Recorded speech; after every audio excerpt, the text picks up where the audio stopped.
Hello friends, welcome to defence matrix. तो इस साल मार्च में डिफेंस मिनिस्ट्री द्वारा 60 यानी कि 60 नए यूटिलिटी हेलीकॉप्टर मरीन के लिए अप्रूवल दिया गया था, जो कि इंडियन नेवी को मिलने वाले हैं।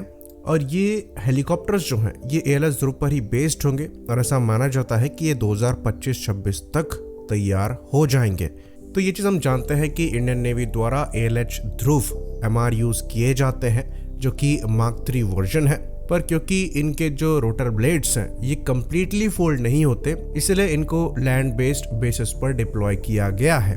तो ये चीज़ हम जानते हैं कि इंडियन नेवी की जो यूटिलिटी हेलीकॉप्टर्स की रिक्वायरमेंट है ये एक्चुअली काफ़ी पुरानी है और इसके अंतर्गत करीबन 24 MS-60R Romeo helicopter Indian navy द्वारा खरीदे गए, जिसमें से एक हेलीकॉप्टर ने हाल ही में INS कोलकाता में लैंडिंग परफॉर्म करी है, जहां से इनको रेगुलर बेसिस पर यूज़ किया जाएगा।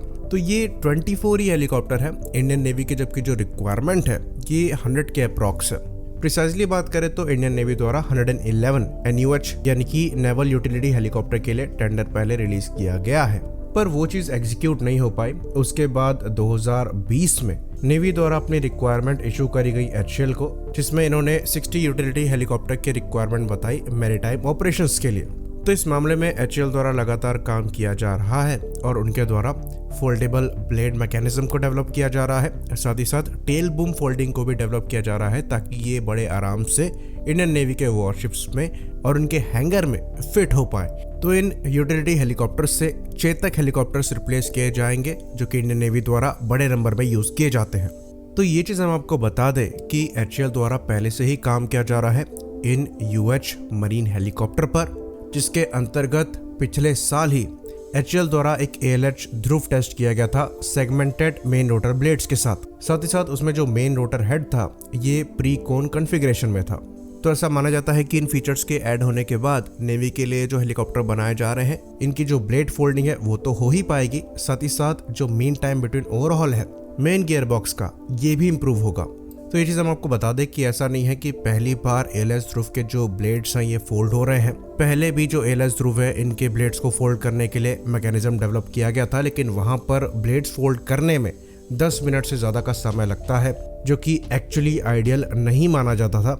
आइडियली 10 मिनट से कम ही यहाँ पर समय लगना चाहिए। साथ ही साथ यहाँ पर चारों ब्लेड पीछे की तरफ फोल्ड नहीं होते थे, एक ब्लेड आगे की तरफ ही रहता था, जिसकी वजह से ब्लेड फोल्डिंग के बाद भी हेलीकॉप्टर को जितना कॉम्पैक्ट होना चाहिए था उतना कॉम्पैक्ट नहीं हो पाता था और ओवरऑल लेंथ जो है वो ज़्यादा रहती थी। तो इन 2 सेगमेंट मेन रोटर ब्लेड को यूज़ करने की वजह से एक स्क्रू को निकाल कर ही ब्लेड को फोल्ड किया जा सकता है, जो कि ब्लेड फोल्डिंग मैकेनिज्म को आसान बनाता है और लेस टाइम कंज्यूमिंग बनाता है। साथ ही साथ यहाँ पर टेल बूम फोल्डिंग को भी शोकेस किया गया है, जिसकी वजह से जो ओवरऑल स्टोरेज साइज है ALH ध्रुव का ये काफ़ी ज़्यादा कम हो जाएगा और बड़े आसानी से ये हेलीकॉप्टर के डेक में आ पाएगा।